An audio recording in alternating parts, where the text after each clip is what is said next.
Assalamualaikum warahmatullahi wabarakatuh. Hari ini kita akan membahas tentang rangkaian seri ya.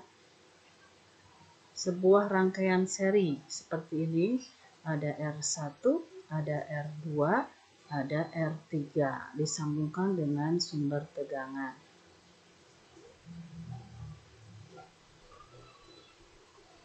Nah, ini R1, ini R2, ini R3.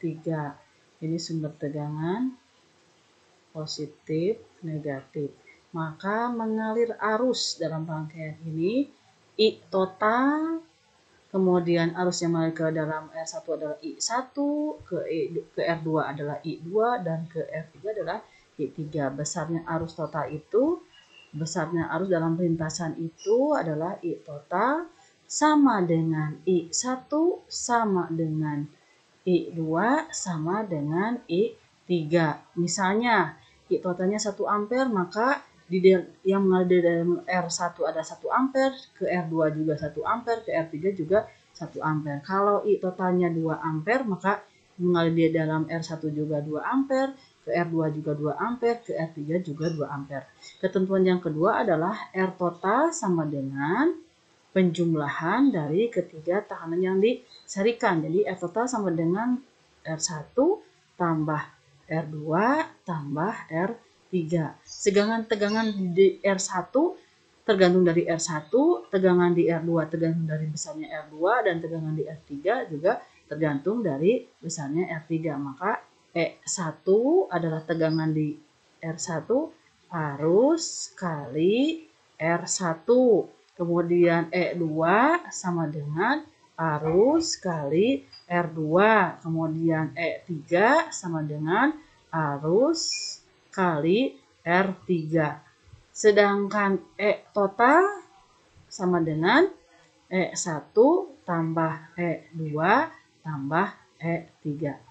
Nah, itu yang harus kalian pahami ya, ketentuan-ketentuan dalam rangkaian seri. Contoh soal.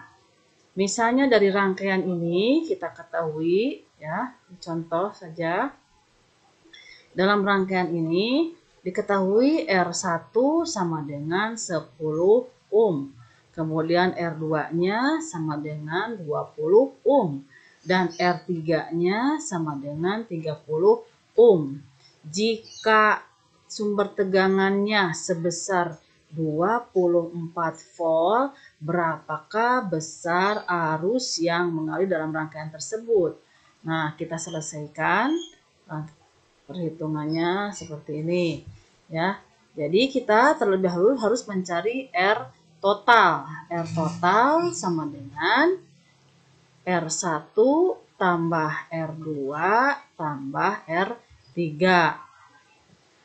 sama dengan 10 tambah 20 tambah 30 sama dengan 60 ohm.